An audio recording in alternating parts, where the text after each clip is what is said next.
우리에게 있는 대제사장, 우리에게 있는 대제사장이라는 제목으로 말씀의 은혜를 함께 나누겠습니다. 오늘 14절의 말씀을 이렇게 시작하고 있는데요. 그러므로 우리에게 큰 대제사장이 계시니 승천하시니 곧 하나님의 아들 예수시라. 우리가 믿는 도리를 굳게 잡을지어다. 이렇게 말씀하고 있습니다. 근데 15절에서도 보면은 4장 15절에서도 그렇게 말씀하시죠. 우리에게 있는 대제사장은 이렇게 되어 있습니다. 그러니까 지금 이 히브리서 저자가 강조하고 있는 것이 무엇이냐면 지금 우리가 누구와 함께 있느냐 이것을 묻고 있는 것이죠. 우리가 그렇죠. 누구와 함께 있느냐가 정말 중요한 것 같습니다. 제가 청년 때 이렇게 저희 청년부에서는 토요일 날 오후가 되면은 그 노원역이라고 하는 곳은 그 청년들이 굉장히 많이 다닙니다. 그래서 그 교회 앞이 바로 노원역이었기 때문에 그곳으로 복음을 전하러 나갔는데요. 제가 복음을 열심히 전하고 있는데 누가 저를 굉장히 세게 때리고 가는 거예요. 그래서 진짜 너무 기분이 상해가지고 누군지 이렇게 돌아봤더니 아무도 없는 거예요. 그래서 누가 이렇게 나를 치고 갔지? 그냥 우연히 쳤나? 그리고 밑에를 봤더니 한 6살이나 7살 되는 꼬마가 저를 주먹으로 굉장히 세게 때리고 간 거예요. 그러면서 그 꼬마가 이렇게 가면서 뒤돌아보면서 마지막 결정차를 날린 게 저를 향해서 혀를 내밀고 저를 놀리면서 가더라고요. 그래서 제가 너무 화가 나가지고 쫓아가서 한번 혼을 내주려고 이렇게 하려고 하는 순간 불꽃 같은 눈동자가 저를 쳐다보고 있는 것 같아서 딱 보니까 그 꼬마의 엄마가 저를 그렇게 노려보고 있는 거예요. 혹시 내 새끼한테 뭐라고 할까봐 막 때릴까봐 옆에서 이렇게 지켜보고 있어가지고요. 제가 흠칫 놀래서 한마디도 못하고 그냥 왔습니다. 참 누구와 함께 있느냐. 이 꼬마가 믿는 사람이 엄마잖아요. 그 엄마가 있으니까 담대하게 저를 때리고 그렇게 간 것이죠. 여러분 그것을 우리가 본다면은 우리가 누구와 함께 있느냐, 우리가 누구와 함께 있을 때 우리가 담대할 수 있고 누구와 함께 있을 때 우리가 힘있게 살아갈 수 있느냐라는 것을 오늘 우리에게 말씀하고 있는 것이죠. 그렇기 때문에 오늘 예수님과 함께 계시는 것이 너무나 중요하기 때문에 그런데 예수님이 계신다고 하는 것 대신에 여기서는 좀 특별한 표현을 쓰고 있죠. 예수님과 계시는 것을 넘어서서 어떤 예수님이시냐, 어떤 직분을 갖고 있는 예수님이시냐. 오늘 14절의 말씀에 보니까 우리에게 큰 대제사장이 계신다 그렇게 말씀하고 있습니다. 근데 왜 하필 대제사장일까요? 그것도 큰이라는 이 수식어를 붙이면서 그렇게 말씀하고 있는 것일까? 근데 구약 시대에 이 대제사장이 수행했던 역할을 우리가 먼저 좀 살펴본다면 이것을 이해하기가 더 쉬울 것 같습니다. 그러니까 이 레위 계통의 제사장들 중에서요 단 한 사람만이 대제사장이 될 수가 있었습니다. 그리고 이 대제사장이 맡은 가장 중요한 임무가 뭐냐면 그가 1년 중에 한 번 대속죄일이 있습니다. 그러니까 이 대속죄일에 지성소에 들어가서 이스라엘 민족 전체의 죄를 하나님 앞에 속함을 받게 하는 일이 이 대제사장에게 가장 중요한 일이었다. 그래서 대제사장은요 짐승을 제물로 잡아서 하나님께 드림으로 이스라엘 전체의 죄사함을 이 제사를 통해서 받을 수 있는 권한을 가진 중보자의 역할을 감당했다라는 것입니다. 그러나 이 대제사장은요 그런 권한이 있긴 있었지만 문제가 뭐냐면 그러니까 일시적인 것이었다는 거예요. 이 중보자의 역할이 그냥 1년에 한 번 그렇게 제사를 드리고 용서를 받았지만 그 이스라엘 백성들이 그 뒤에 죄 안 짓고 살았나요? 우리가 구약의 역사를 보면 당연히 죄 짓고 살 때마다 하나님과의 관계는 또 막히는 거예요. 그래서 매년 똑같은 죄 때문에 똑같은 일 때문에 관계가 막히고 또 1년 지나서 제사를 드려야 하고 또 1년 매년 제사를 드리는 그런 불완전한 그 중보자의 역할을 할 수밖에 없었다라는 것이죠. 하나님과 백성 사이에 대제사장들이 다리를 놓지만 그 다리는 영원한 다리가 아니었다는 거예요. 매년 다시 놔야 되는, 무너져 내리면 또 놓고 또 놔야 되는 이런 불완전한 한계가 명확한 존재가 인간 대제사장이었다라는 것이죠. 근데 예수님은요, 히브리서 저자는 분명하게 얘기하고 있는 것은 예수님은 인간 대제사장과는 완전히 다른 존재임을 우리에게 말씀하고 있는 것이죠. 그래서 대제사장 앞에요, 다른 존재라는 의미에서 이 접두사 큰이라는 접두사를 붙이고 있는 것입니다. 그러니까 이 다른 뜻이 있는데 큰이라고 하는 뜻이 위대한 그리고 높은이라는 의미로 해석이 될 수 있다라는 것이죠. 그러니까 예수님은 어떤 대제사장이냐면 위대한 대제사장 그리고 높은 대제사장, 차원이 다른 중보자임을 말씀하고 있는 것입니다. 그러니까 예수님은 이렇게 어떻게 이런 위대한 대제사장이 되셨는가를 우리에게 알려주는 사건은 저와 여러분이 너무나 잘 알고 있는 사건이잖아요. 바로 그것은 십자가 사건입니다. 예수님이 친히 제물이 되셔서 십자가에서 죽고 피 흘리심으로 단 한 번의 제사로 우리의 모든 죄를 깨끗하게 씻어주신 그 십자가 사건, 그 십자가 보혈의 능력으로 죄와 사망 권세를 완전히 이기신 그 십자가 사건, 그것이 바로 예수님을 위대한 대제사장의 자리에 앉게 하셨다라는 것입니다. 여러분, 그래서 우리가 오늘 누리고 있는 게 뭐죠? 우리는 아직도 이렇게 죄 지으면은 재물 잡으시나요? 그렇지 않죠. 우리는 구약의 사람들처럼, 구약의 백성들처럼 죄를 지을 때마다 다시 짐승 잡고 대제사장에게 나아가고 이런 걸 할 필요가 없습니다. 왜냐하면 대제사장이신 위대한 예수님이 죄인과 죄인 된 인간과 거룩하신 하나님 사이에 영원히 무너지지 않는 다리를 놓으셨기 때문에 그렇습니다. 아니, 무너진 다리를 놓으신 게 아니라 그 다리 그 자체가 되어주신 줄을 믿으시기 바랍니다. 예수님은 그래서 친히 증언하신 말씀이 있는데요, 여러분 너무나 잘 알고 계시는 요한복음 14장 6절의 말씀 여러분 다 기억하시죠? 뭐라고 되어 있습니까? 예수께서 이르시되 내가 곧 길이요 진리요 생명이니 나로 말미암지 않고는 아버지께로 올 자가 없느니라, 그렇게 되어 있습니다. 아멘이십니까 여러분? 여러분, 아버지께로 오는 길은 누구밖에 없어요? 예수님밖에 없는 거예요. 그러니까 예수님이 다리가 되어 주셨기 때문에 예수님께 올 수 있는 것이고, 예수님이 길이 되어 주셨기 때문에 그 길로 아버지 하나님께로 갈 수 있는 것입니다. 우리가 예수님 때문에 영원한 생명을 얻었기 때문에 하나님이 준비하신 그 영원한 천국에 갈 수 있는 것이죠. 그래서 내가 길이라고 말씀하시고 내가 진리요 내가 생명이라고 말씀하신 것은 유일하신, 그래서 위대하신 대제사장이신 예수 그리스도를 통해서만 하나님 아버지 앞에 갈 수 있음을 말씀하고 계신 것입니다. 이 말은요, 누구든지 마음으로 믿고 입으로 시인하면 그 다리를 건널 수 있다는 말입니다. 그 다리를 건너가서요, 그 모든 그 죄를 우리가 짊어지고 있음에도 불구하고 다 용서받았기 때문에, 죄로 말미암아 막혔던 문이 활짝 열렸기 때문에, 길이 뚫렸기 때문에 이제는 누구든지 그 다리를 건너서 하나님 앞으로 갈 수 있게 되었다. 근데 여러분, 거꾸로 말하면 무슨 말이냐면요, 다리 되신 예수님이 아니고서는 하나님 앞으로 나아갈 수 없다는 것이고, 하나님 아버지 앞으로 나아갈 수 있도록 예수님이 우리를 돕지 않으시면 결코 우리는 갈 수 없는 존재라는 사실을 우리에게 분명히 말씀하고 있는 것입니다. 오늘 그래서 14절의 말씀에 보시면 큰 대제사장은 어떤 분이시냐? 승천하시니라, 그렇게 말씀하십니다. 인간 대제사장이 승천할 수 있나요?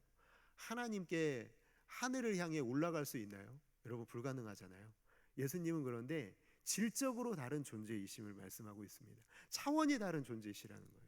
승천하신 그 뒤에도 말씀해 보면은 곧 하나님의 아들 예수시라.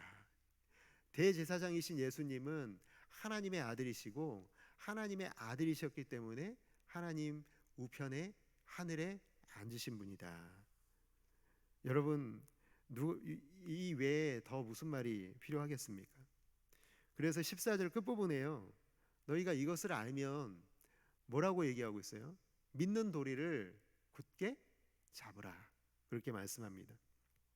믿는 도리라는 말을 다른 말로 바꾸면 신앙 고백이라는 말이거든요. 그러니까 우리의 신앙 고백, 주는 그리스도시요 살아계신 하나님의 아들이십니다라는 이 신앙 고백을 당연히 해야 될 수밖에 없다는 말씀을 히브리서 저자는 우리에게 하고 있는 것입니다. 어떤 상황과 환경에서도 우리를 도우실 수 있는 예수님을 붙잡고 살라, 놓치지 말아라, 이 말씀을 하고 있습니다. 그러나 여러분, 우리는 어떤 존재입니까? 여러분, 우리는 강한 존재이고 우리는 하나님 늘 신뢰하고 우리가 하나님 한번 붙들면은 영원히 떨어지지 않는 그런 존재인가요? 여러분, 그렇지가 않잖아요. 오늘 하루도, 그리고 어제도 그랬고요, 앞으로도 우리는 늘 불완전할 것입니다. 우리는 연약해서요, 어제도 배신했고 오늘도 배신할 것 같고요, 내일도 배신할 수 있는 가능성이 너무나 많은 연약한 존재입니다. 내 이익만 달려 있으면 언제든지 주님을 부인할 수 있는 그런 존재가 우리들 아닙니까? 우리가 얼마나 약한 존재이고 얼마나 우리가 부족한 존재인지를 아는 분이 그렇기 때문에 우리에게 계셔야 되는 것입니다. 하나님 아버지께 우리가 왜 그럴 수밖에 없는지를 아뢰실 수 있는 분이 우리에게 계셔야만 우리가 이 연약함 가운데서도 하나님께 늘 나아갈 수 있는 것이죠. 예수님이 바로 그분이신 줄을 믿으시기 바랍니다. 우리의 연약함을 하나님 아버지께 아뢰 수 있는 분이심을 믿으시기 바랍니다. 여러분, 옛말에 그런 말이 있잖아요. 과부 사정? 누가 아나요? 과부가 알잖아요. 여러분, 정말 저는 그 말을 너무나 공감합니다. 저는 태어나서 병원 신세를 거의 져본 적이 없거든요. 그런데 단 한 번 병원 신세를 져본 적이 있는데, 제가 왼쪽 무릎에 십자인대가 한번 끊어진 적이 있거든요.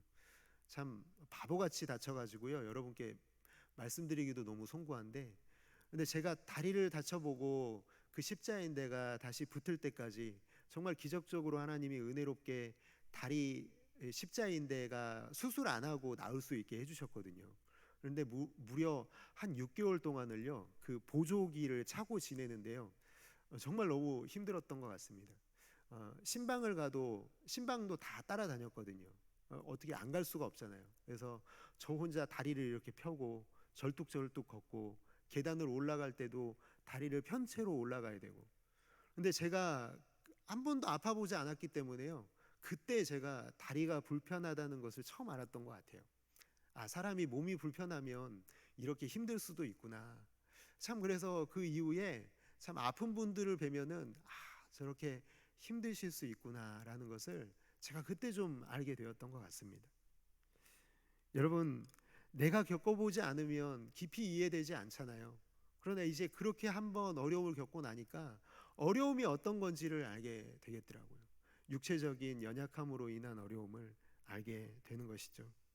버스 한번 타보지 않은 사람이 공직자가 되어서요, 이런 버스, 서민들이 타고 다니는 버스에 대한 정책을 세운다고 하면은 그 정책이 좋은 정책이 될 수 있을까요?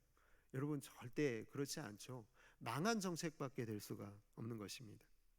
마찬가지로 하나님께서 우리와는 너무나 멀리 떨어진 존재로 계신다면, 하나님께서 우리를 너무나 잘 모르고 계신다면, 그래서 우리에게 늘 의로운 길만 요구하고 계신다면, 우리의 사정을 전혀 모르시는 분으로 하늘에서 우리를 내려다보시고 그때마다 우리를 벌하신다면 우리는 살아남을 수 있었을까요? 그렇지 않습니다. 우리의 아픔과 눈물과 괴로움과 연약함을 다 아시는 분이 우리 편에 계셔야 되는 것이죠.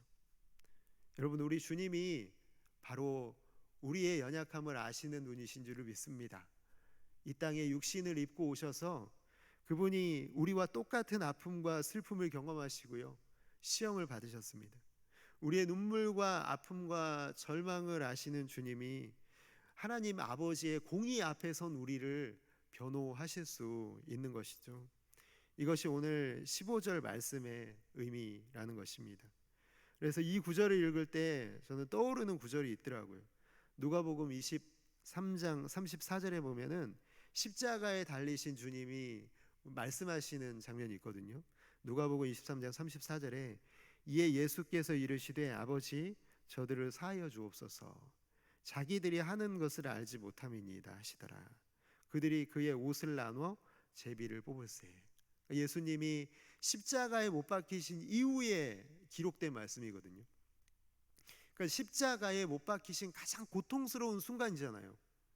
이런 고통을 주는 인간들에 대한 분노가 극에 달할 말도 한데, 그런데 죄가 없으신 주님이 이 극악한 범죄자들을 극형에 처할 때 사용하는 이 십자가에 달리신 그 순간에도 주님은 십자가에 못 박은 이 종교 지도자들을, 주변에 둘러선 로마 군병들과 군중 심리에 휩쓸려서 예수님을 조롱하고 비웃고 멸시하고 있는 그 많은 사람들을 위해서 용서해 주시도록 구하고 있는 말씀이 여기에 나타나 있습니다. 주님은 우리의 연약함을 너무나 잘 아시는 것을 오늘 이 한 절의 말씀이 우리에게 알려주고 있는 것이죠. 만약에 하나님이 예수님의 이 기도를 듣지 않으셨다면 그것은 여러분 진노의 불이 내리지 않았겠습니까? 그러나 예수님의 이 기도로 인하여, 예수님의 그 십자가 보혈의 그 사랑과 은혜로 인하여 그것은 진노의 불이 떨어지는 자리가 아니라 사랑과 은혜가 강처럼 흐르는 화해와 평화와 용서의 자리가 되었음을 여러분 꼭 기억하시기를 주님의 이름으로 축복합니다. 여러분, 예수님은 우리가 연약하기 때문에, 죄인이기 때문에 우리 편에 선 대제사장이 되어주셨습니다. 그렇기에 우리가 아무리 죄를 지어도 신자는 은혜의 보좌 앞에 담대히 나아갈 수 있는 것입니다. 누가 우리에게 있습니까? 누가 우리 편에 서 계십니까? 우리의 연약함을 동정하시는 대제사장이 저와 여러분의 옆에 서 계신 줄을 믿으시기 바랍니다. 그래서 히브리서 4장 16절의 말씀 이렇게 말씀하죠. 그러므로 우리는 긍휼하심을 받고 때를 따라 돕는 은혜를 얻기 위하여 은혜의 보좌 앞에 담대히 나아갈 것이니라. 아멘. 여러분, 16절의 말씀을 저는 읽을 때면요, 예전에 섬겼던 교회 담임 목사님께서 설교할 때 하셨던 말씀이 기억납니다. 늘 이렇게 목양실에 있으면 그냥 노크도 없이 불쑥불쑥 들어오는 존재가 있대요. 거침없이 들어와서 담대하게 돈을 요구하고 돈을 받고 나가는 존재가 있대요. 그 사람이 누구겠습니까? 장로님이겠습니까? 아니면 권사님이겠습니까? 누구냐면 담임 목사님을 아빠라고 부르는 존재, 막내딸.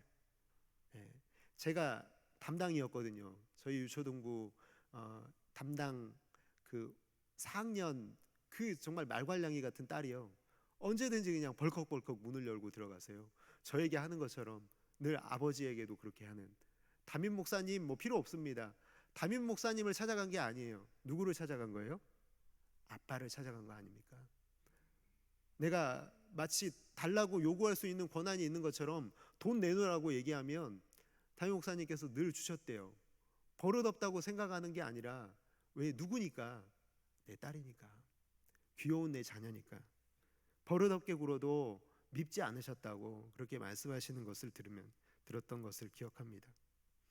누구든지 들어가면 죽을 수밖에 없었던 그 성소, 성막의 가장 깊은 그 지성소. 그래서 누구도 들어가지 못하도록, 함부로 들어가지 못하도록 두텁게 가로막았던 그 휘장, 그것은 정말 여러분 우리 인간에게는, 죄인인 인간에게는 넘을 수 없는 벽이었잖아요. 그러나 히브리서 10장 20절의 말씀은 그렇게 말씀합니다. 그 길은 우리를 위하여 휘장 가운데로 열어놓으신 새로운 살 길이요, 휘장은 곧 그의 육체니라. 십자가 사건은 자신의 육체를 휘장으로 찢어 놓으신 사건입니다. 대제사장이신 예수님께서 하나님 아버지께로 가는 길을 열기 위하여 자기의 육체를 휘장으로 찢으셨기 때문에 성소를 지성소를 구별했던 그 성소의 그 휘장이 위에서부터 아래로 찢어진 것이죠. 새로운 살 길을 그의 육체로 열어놓으신, 건너갈 수 있도록 다리를 놓으셨기 때문에 그 길로 쭉 가면 하나님 아버지가 계시는 것입니다. 그러나 여러분, 주님이 이렇게 위대한 일을 하셨지만요, 훤히 뚫린 대로를 통해서 하나님 아버지가 거기 앉아 있는 게 우리의 눈에 보이지만 늘 우리가 하나님 앞에 쭈뼛쭈뼛거리면서 나아갈 수 없는 이유는요, 여전히 우리는 인간의 연약함을 가지고 있기 때문에 그렇습니다. 내가 죄인이라는 생각이 늘 하나님과의 관계를 가로막고, 나 같은 죄인이 어떻게 거룩하신 하나님 앞에 설 수 있는가, 나같이 죄 많은 사람이 어떻게 교회에 갈 수 있는가, 나 요즘에 너무 죄가 많아서 교회 못 가고 예배 중에도 내가 얼굴도 못 들겠다고 생각하는 사람들이 아직도 너무나 많으신 것 같습니다. 늘 그래서 보면요, 사탄 마귀는 누구를 공격하냐면 우리가 예수님을 보는 눈을 공격합니다. 예수님을 발견하지 못하게 합니다. 어떻게 해서든지 예수님을 보지 못하게 하고, 예수님이 우리 편에 서 계시는 대제사장이라는 사실을 잊어버리게 만드는 것, 마치 하나님 아버지 앞에 나가는 것은 내 능력에 달려있는 것처럼 그렇게 내가 믿고 살도록 만드는 게 마귀의 필승 전략입니다. 반대로 말하면 우리 믿는 자들의 필승 전략은 무엇입니까? 우리는 예수님을 바라보는데 우리의 생명이 걸려 있음을 믿으시기 바랍니다. 우리의 신앙의 건강함은요, 내 능력에 달려 있는 게 아닙니다. 얼마나 우리가 예수님을 믿고 의지하고 있냐, 거기에 달려 있는 것이죠. 예수님은요, 내가 이제 다 열어놨으니까 너 이제 갈 수 있지? 자, 저기까지 한번 가봐라. 자, 이제 너 혼자 해봐. 이렇게 말씀하시지 않습니다. 그렇게 말씀하지 않으시고 손을 잡고 하나님 아버지 앞으로 우리와 그 순간에도 함께 가십니다. 왜냐하면 우리가 너무나 연약한 존재임을 알기 때문에 그렇습니다. 예수님은 죄인인 우리를 용서받은 의인으로 하나님 아버지 앞에서 우리를 소개해 주시고 그 마음을, 그 연약함을 아뢰어 주시는 분이십니다. 그래서 여러분, 우리가 기도를 마칠 때 누구의 이름으로 기도하죠? 예수님의 이름으로 기도하잖아요. 그것은 예수님이 우리와 함께 간다는 것을 의미합니다. 우리는 예수님과 함께 걷고 예수님과 함께 살고 예수님과 함께 호흡하는 거죠. 예수님이 가시면 우리도 가고 우리도 주님 뒤를 따라가는 존재입니다. 그래서 주님과 함께라면 여러분, 그곳은 심판의 보좌가 아니라 은혜의 보좌인 줄을 믿으시기 바랍니다.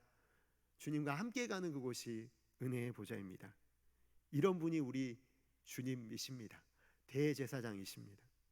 우리를 도우시는 대제사장이 예수 그리스도이십니다. 뼛속까지 우리의 연약함을 이해하셔서 손잡고 은혜의 보좌 앞으로 함께 들어가시는 분, 그곳에서 도우시는 손길을 경험할 수 있도록 끝까지 우리를 붙들고 우리의 연약함을 아뢰어 주시는 분이 바로 예수 그리스도십니다. 예수 믿고 받은 복은 다름이 아니라요, 예수님 그 자체 아닙니까? 예수님이 우리와 함께 계시다는 그 자체, 그분이 우리의 대제사장이시고 우리의 연약함을 아시는 분이라는 사실을 우리가 믿고 살아가는 그 자체가 우리가 예수 믿고 받은 복 아니겠습니까? 끝까지 함께 가실 그분이 우리와 임마누엘 함께 하고 계시다는 그 사실 때문에 우리는 오늘 예수님이 우리의 복이라고 고백할 수 있는 것입니다.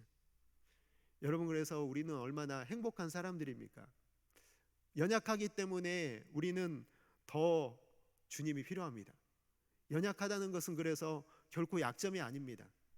우리는 연약하기 때문에 주님을 더 의지할 수 있는 것이고 주님 앞에 담대히 나아갈 수 있는 것입니다. 주님의 손을 잡고 걸어갈 수가 있는 것이죠. 기억할 것은 저와 여러분처럼 연약한 사람을 위하여 주님께서 우리를 도우시기 위하여 은혜의 보좌를 준비하셨다는 사실을 기억하는 겁니다.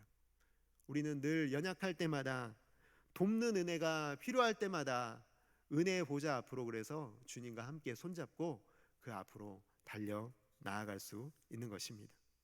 여러분, 그러면 반드시 도우시는 손길을 경험할 수 있는 줄을 믿습니다. 오늘도 그 은혜가 충만하고 내일도 그 은혜를 사모하며 감사함으로 매일을 살아내는 아름답고 귀한 성도 여러분들 모두가 되시기를 주님의 이름으로 축복합니다. 우리 들은 말씀 위해서